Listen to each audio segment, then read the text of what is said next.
What it do, citizens of P-Town? You know what this is. This is the sequel video to Robbery or No Robbery, in which I go over highly contested and high-profiled controversial scorecards in the UFC.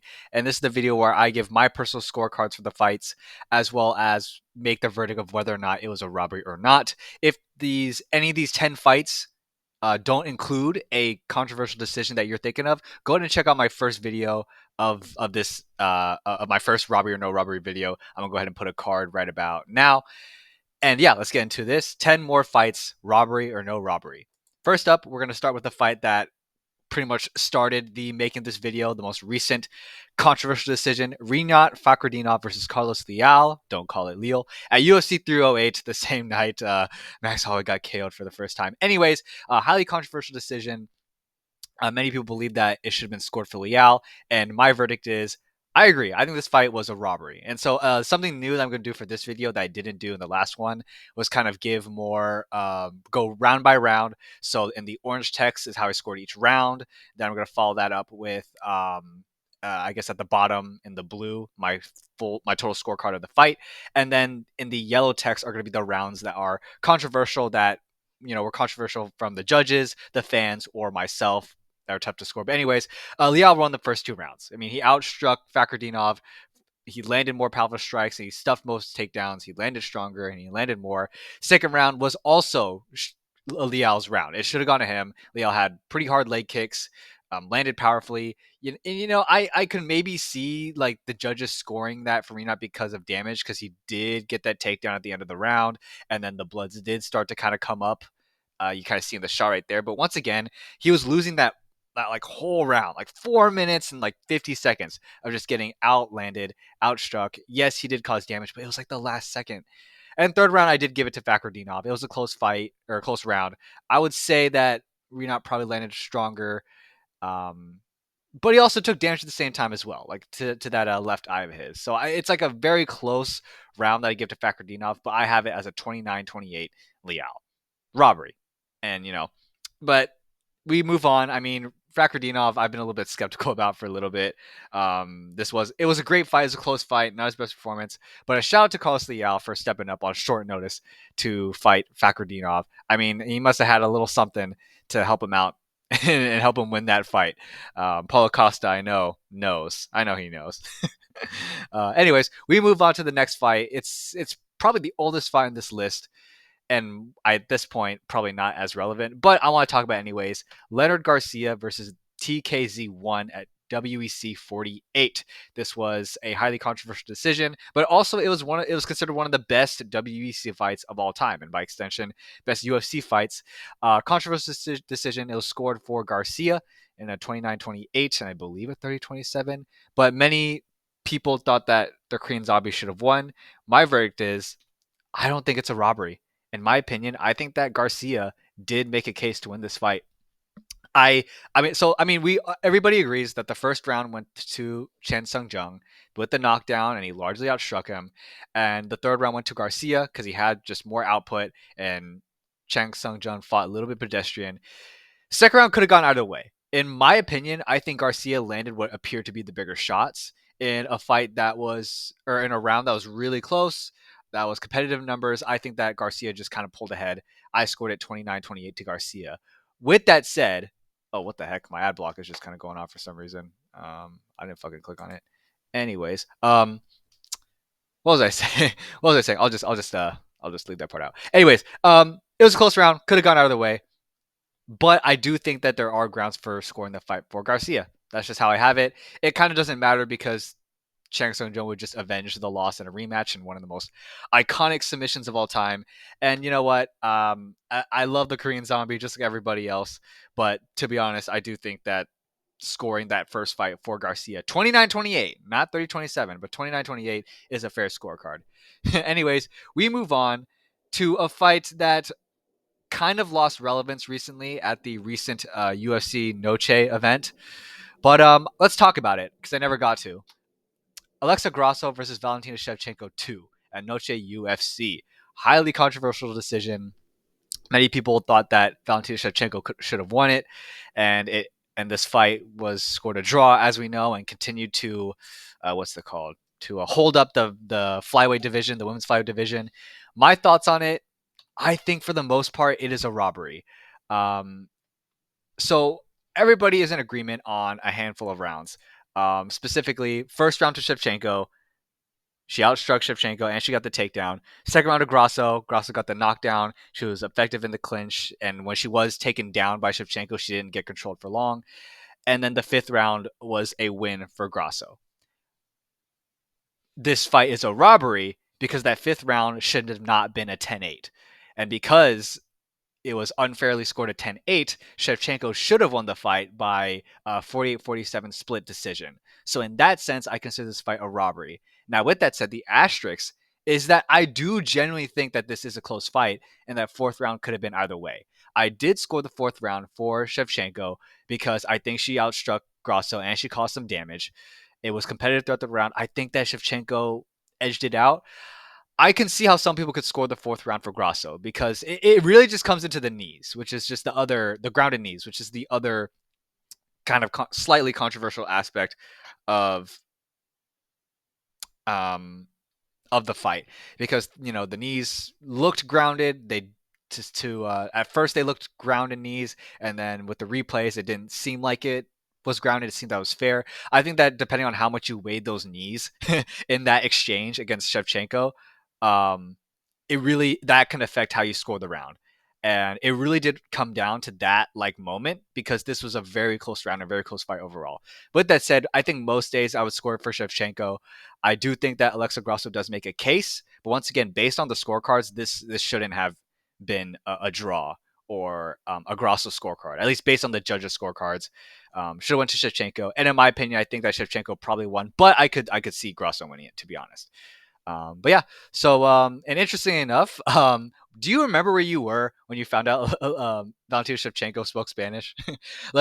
Even though Alexa Grasso, the Mexican hero of UFC Noche, didn't win or lost her title, we still had a Spanish speaker leave with the belt. Anyways, we move on to another very recent and also a highly, highly controversial decision, also at the championship level, and that is Alexandre Pantoja versus Steve Erceg. Um, yeah, many people believe that Steve Erceg should have won the fight. I saw a lot of people say that, even more so than the Grasso Shevchenko rematch, that this is one of, if not the biggest UFC championship robbery of all time. All right, so let's talk about my opinion. I don't think this fight's a robbery, to be honest. Oh yeah. Also, I want to add that I started to highlight the individual, or not the individual, in the green text, or I guess the teal text. That's my scoring for the fight up to that point. So throughout the fight, I'm going to keep the total tallies. The orange is still the round by round tallies, etc. So I don't think this is a fight of robbery. With that said, I want to make it clear that I did score this fight for Erceg, even though Pantoja is quite literally my favorite UFC champion right now. I still scored it for Erceg.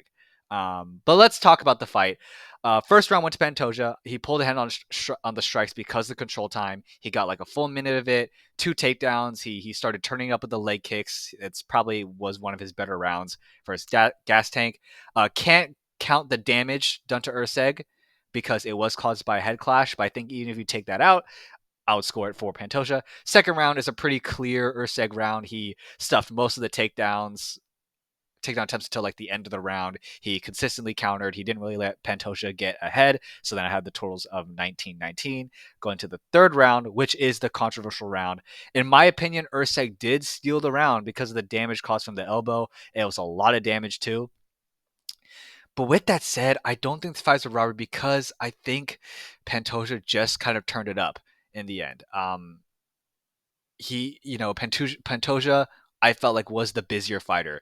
Pantoja was efficient in the clinch. He threw knees in the clinch. If Erceg landed a hook, Pantoja would throw and land 2 hooks. If Erceg threw a leg kick, Pantoja would throw 2 body shots. If Erceg landed a body shot, Pantoja always ended the exchange with the leg kick. Plus, right after the elbow, Pantoja got controlled for time. The round, the rest of the round, was Pantoja. So third round, I think could have gone either way. Once again, I scored the round for Erceg, and by extension, the fight for Erceg. I don't think anybody disputes the fourth and fifth rounds to Erceg and Pantoja, respectively. I scored it for Erceg, but I don't think this fight's a robbery. I think this is a case of, when you see a ranked 9, ranked 10 UFC fighter in his fourth UFC fight, put up a close fight against the seemingly dominant champion who's beaten like all the top contenders. I mean, it may seem like he got robbed. And once again, I scored the fight for Urseg, but it's a close fight. I think it is a close fight. I don't think it's a robbery. I'm not opposed to a 48-47 scorecard for Pantoja. But once again, as far as my opinion, yeah, I did score for Urseg. So, but that means that Kai Kara-France is the lineal UFC heavyweight champion. I'm just kidding. All jokes. I just think Kai Kara-France is underrated, and he was underrated going to the Steve Urseg fight. I know that people wanted Urseg to win to kind of right that wrong that he was robbed, but also Kai Kara-France was able to right the wrong of getting robbed against Albazi. So some balance restored. Anyways, shout out to the flyweight division in general. I love Pantoja, I like Urseg, and I love Kai Kara-France. He has nothing to do with this, but I just want to give him a shout out. Anyways, we move on.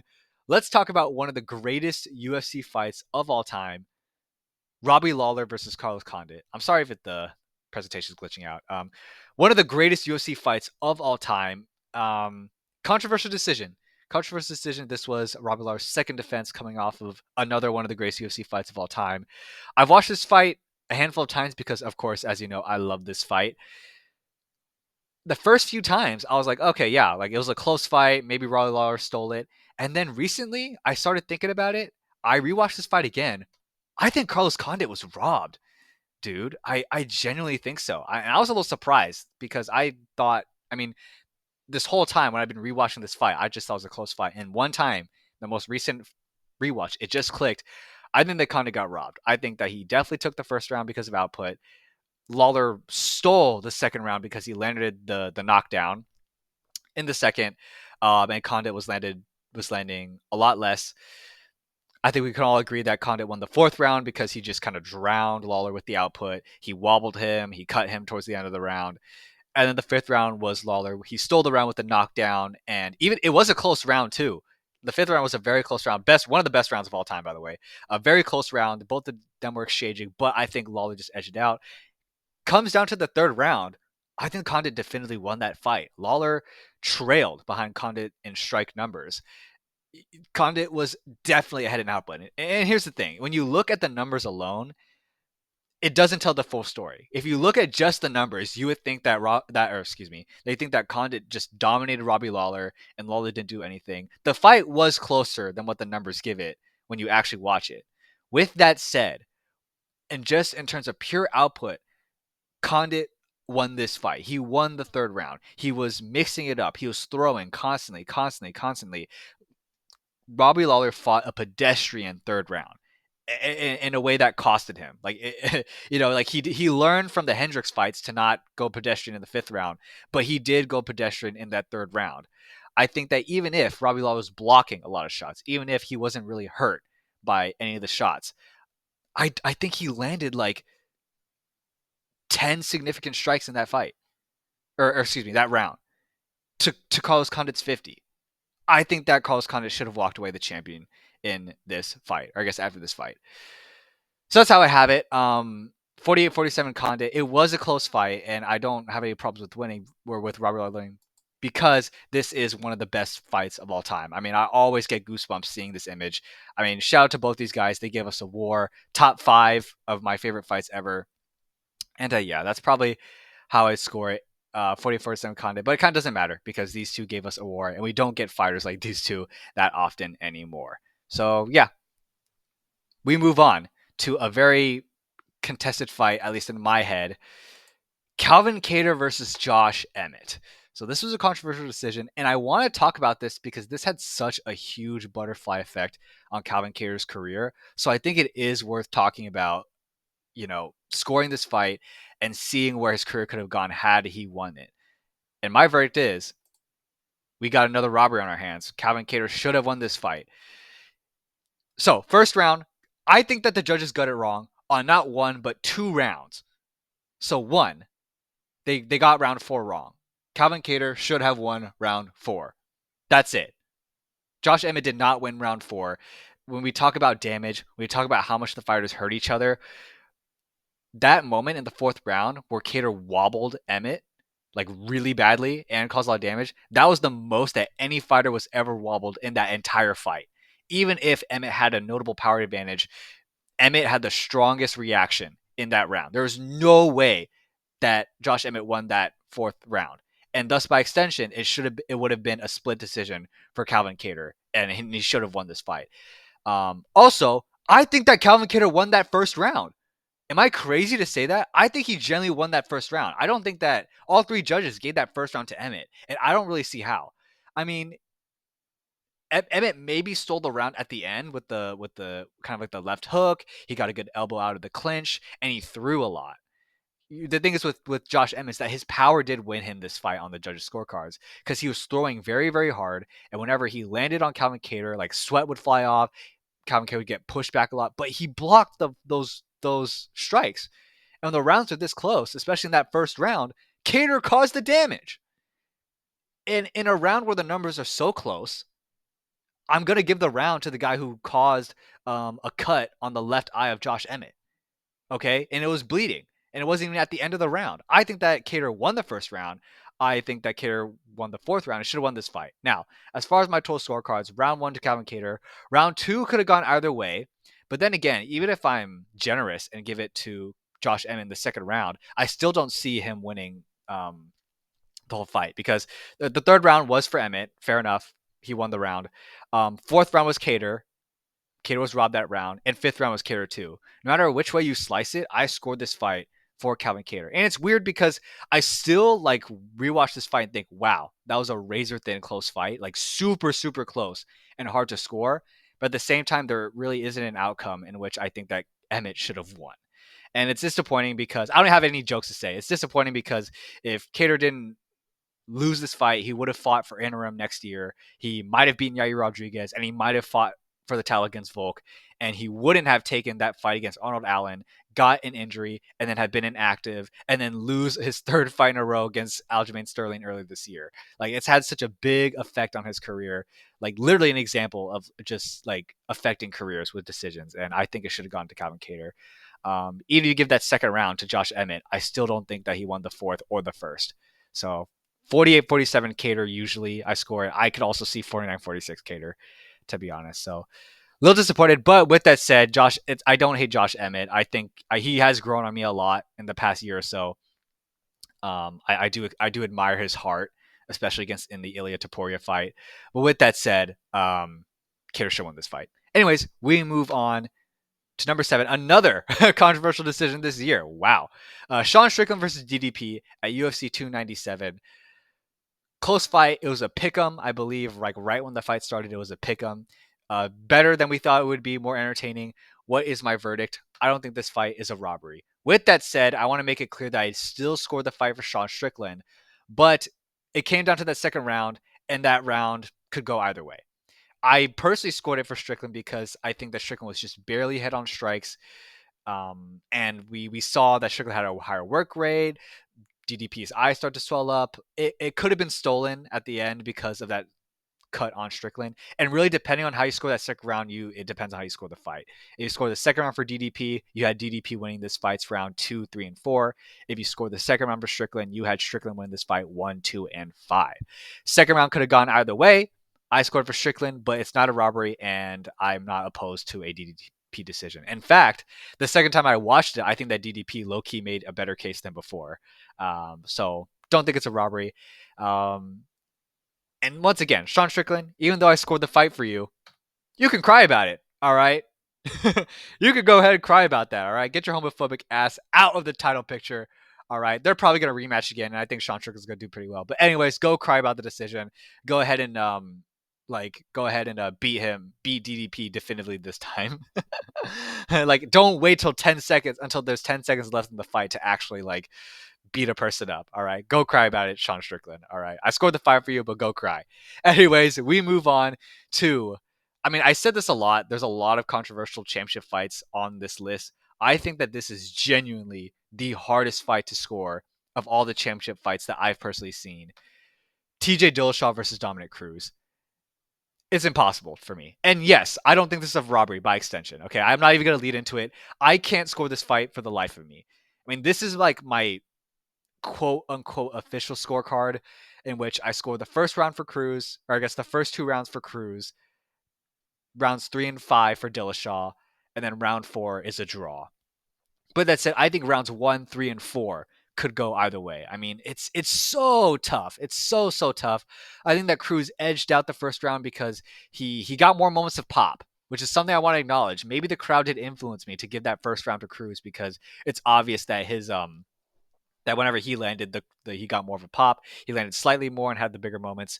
Second round, I also barely edged it for Cruz because of the takedowns. Even if he didn't do much with the takedowns, in a round so close on the numbers, you have to count it for something. Like if the numbers are so even, and then another fighter gets 2 takedowns, and even if he doesn't do any of the takedowns, it's something to consider. Which is why I give the second round to Cruz. Third round, I barely give it to Dillashaw because he just had the bigger moments. He had good uppercuts, good hooks. He had strong leg kicks. And it was still a close round to call because Cruz still got takedowns in a very close fight, and he had a good combination at the end of the round. Ending a round strongly goes a long way for judges' scorecards. Round 4, I don't know, man. I mean, Cruz might have stolen it because he cut TJ, but then also TJ landed stronger, including some hard leg kicks that got like a good reaction from Dominic Cruz. It's such a tough fight. Like I genuinely see merits for like a 49-46 to Dillashaw or a 49-46 to Dominic Cruz or a draw. Okay. This might be one of those scorecards where people are going to ask me, Preston, did we even watch the same fight, dude? Like, were you just watching like a bootleg, AI version of the fight that didn't even happen? And whoever you think definitively won, I can't call this fight. I don't know who definitively won this. Super close fight. Please debate with me in the comments. I'd love to hear your reasoning. The story of this fight is that Dominic Cruz had better combinations. He chained together his strikes more. When he landed more at a time. Versus TJ Dillashaw had a more consistent output and was landing consistently throughout the round. That's the story of this fight. It's once again one of the hardest fights I've ever had to score. So yeah, there you have it. This is a reaction to TJ Dillashaw after the scorecards were read. Sad little snake in the grass. Okay, let's go on to number, what are we at? 8 now? 9? 9. Benson Henderson versus Frankie Edgar 2. Looking back, this fight had a lot of implications if we're talking lightweight legacy and controversial decision. Not one of Edgar's first because of the recent, or not recent, but the second Gray Maynard fight. Anyways, how did I score this fight? I scored it as not a robbery, and it's either as a draw or a win for Benson Henderson. So this fight could have gone either way. I don't think that this fight was a robbery. And let's talk about it. First round and second round are very clear. First round went to Henderson because he stayed ahead with the leg kicks, the hard leg kicks, and the guillotine attempt. Round 2, Edgar was just consistently landing the counters. He also got a knockdown, which wins you the fight.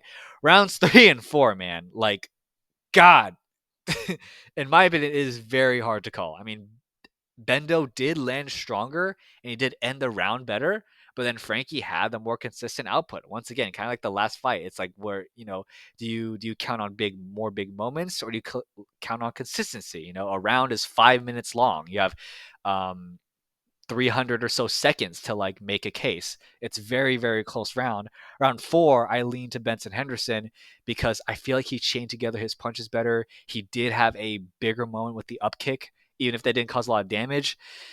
But then you could also give it to Frankie Edgar too, because he landed some solid counters and some hard strikes towards the end of the round. And he also had the guillotine tab.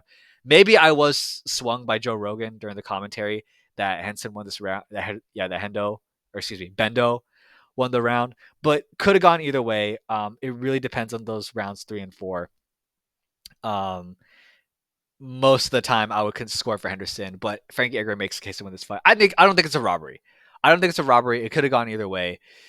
That's how you have it. Tough decision. And here's a little meme for you. What if what if Benson Henderson had steroids in his toothpick? That's still like a really crazy cool fact that like he did. That was it the first Frankie Edgar fight that he did with a toothpick in his mouth. Cool stuff. Anyways, last fight on this list. I talked about in the Calvin Kattar fight and how that had such a huge butterfly effect on Kattar's career. Let's talk about a fight with a controversial decision that had a big butterfly effect on the UFC in general. DJ versus Henry Cejudo. Mighty Mouse versus Triple C, the rematch. Oh, I don't know if he just got spoiled when my presentation was glitching. Anyways, if you've been following the UFC, you know about the effect that this fight had on the UFC. I mean, the trade from DJ to one championship, getting Ben Askren, making Jorge Masvidal a star, all that. We all know what happened. This fight isn't a robbery, and it's unfortunate because I feel like DJ was a bit disrespected.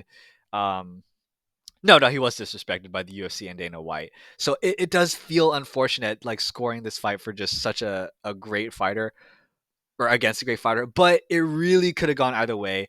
Most days I would score it for Demetrius Johnson because of the second round. I think everybody is in agreement on all the rounds but one. Johnson won rounds 1 and 3. Cejudo won rounds 4 and 5. It really came down to the second round of how you scored it, and it could have gone either way. I want to emphasize that. Uh, I don't even feel like talking about the other rounds because I think we can all agree this too. Second round, I think that DJ outworked Cejudo for almost 4 minutes of the fight and was outstriking him, whereas Cejudo landed just about a minute of um, control time that he didn't really accomplish much with as far as to win him the round. I think those grounded knee strikes to the shoulder may have made the strike numbers even, and then by extension the round very very close. But I would score for Johnson, and or I guess as a whole, the fight for Johnson. With that said, it was a razor thin close round, and once again, like the control time, ending the round strongly, and having those grounded shoulder knees kind of make up the numbers and significant strikes. You could argue that Cejudo won that round. Extremely close fight. One of the best UFC fights of all time, by the way. Super competitive. You love to see at the highest level. And yeah, this had such a huge butterfly effect on the UFC because had Ben Askren not been there to get knocked out by Jorge Masvidal in 5 seconds, Masvidal wouldn't have been able to elevate Usman's title reign, and we wouldn't have gotten the BMF belt, which resulted in one of the greatest knockouts in UFC history with Max Holloway winning the UFC belt and all that. So, really interesting fight to think about, but I honestly don't think it's a robbery. And so there you have it. Another good thing that the butterfly effect did was give us this video right here. I think that had Cejudo not won this fight, I don't think we'd have gotten this 10 out of 10 video right here that came straight out of the office. So anyways, those are my opinions. Those are my scorecards. I'm just going to kind of go back and forth to each kind of scorecard right now and all the different controversial fights. How did you score these fights? Are there any decisions that I got wrong? Anything that you agree with? Were these fights robberies, not robberies, or are really just all close fights, not robberies? All right, so go ahead, let me know down below in the comments. We can go ahead and have a discussion. And yes, thank you all for watching, and I'll catch y'all later.